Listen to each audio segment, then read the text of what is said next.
As the summer is wrapping up and we are heading into fall, how can we make sure we are recycling right when we have friends or family over? Waste reduction educator Ashley Robinson joins us live to talk all about recycling. And she, of course, is also taking your questions. All you have to do is text 336-379-5775. And of course, we will try our best to answer it here live. So Ashley, thank you so much for joining us. Yes, thank you so much for having me today. All right, well, we're going to start here. What are some ways we can reduce the amount of garbage we are creating when we do have get-togethers?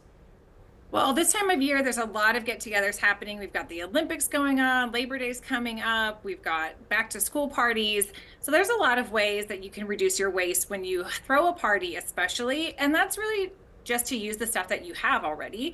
A lot of times we just don't want to do the dishes, so we use a lot of disposable items, and those single-use disposable items are almost always something that we're going to throw in the garbage. So one of the first things that you can do is use your own utensils. So instead of buying plastic utensils that you use once and throw away, just use the ones that you have already at your house. It saves money as well because you don't have to go and buy anything new. Also, using your own plates and cups at home. A lot of this is just using stuff that you already have. And like I said, doing the dishes. I know a lot of us, when we have a party, don't want to do that. But it really does help the environment. A small change goes a really long way. Even using napkins and washing them when you're done instead of just getting them and throwing them away again.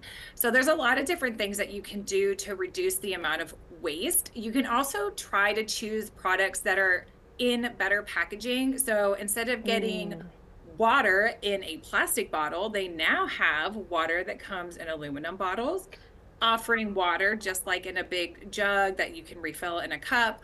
Or if you have soda, or even with kids, a lot of times people want to get like juice boxes.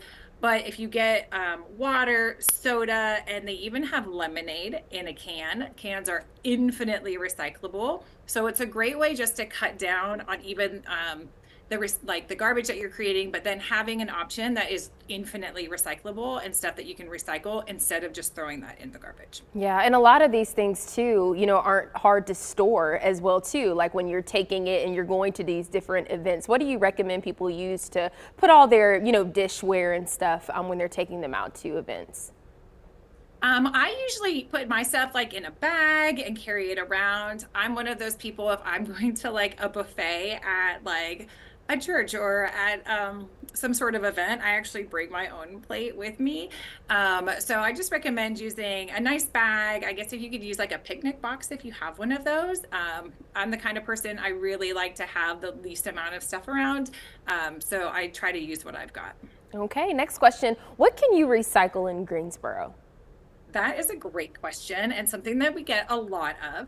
So the first stuff that we can recycle, we always kind of start with paper and cardboard. So that's going to include almost everything that you get from the mail. So letters, postcards, and magazines, all of that can go into the recycling.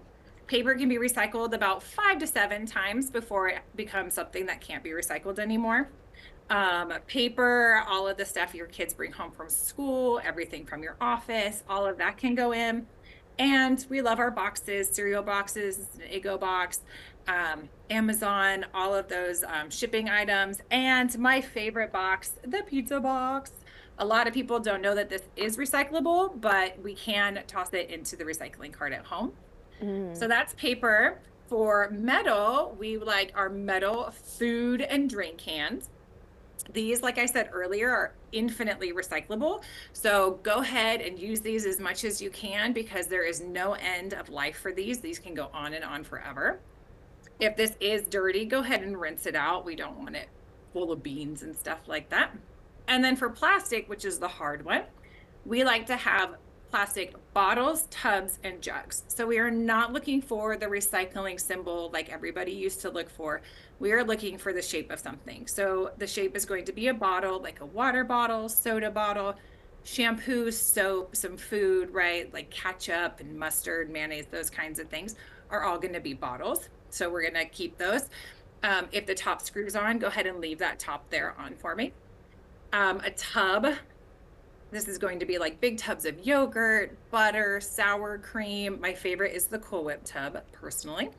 If that top pops off, go ahead and take that top and throw it away, but go ahead and recycle the bottom. Again, make sure you rinse, especially these ones out, usually have food that's not as fun inside. And then the jug is the easiest one to me because it has a little handle. So that's going to really be your milk jugs, a lot of laundry detergent, and some other drinks. All right, very, very nice. And I also like the show and tell part of it as well, too. That's very, very important. Always good to have visuals, yeah. That's right. All right, so we're going to pause it right here. Remember, we are talking about proper recycling methods. If you have a question, make sure you text us right here at the number on your screen. That's 336-379-5775. We'll be right back.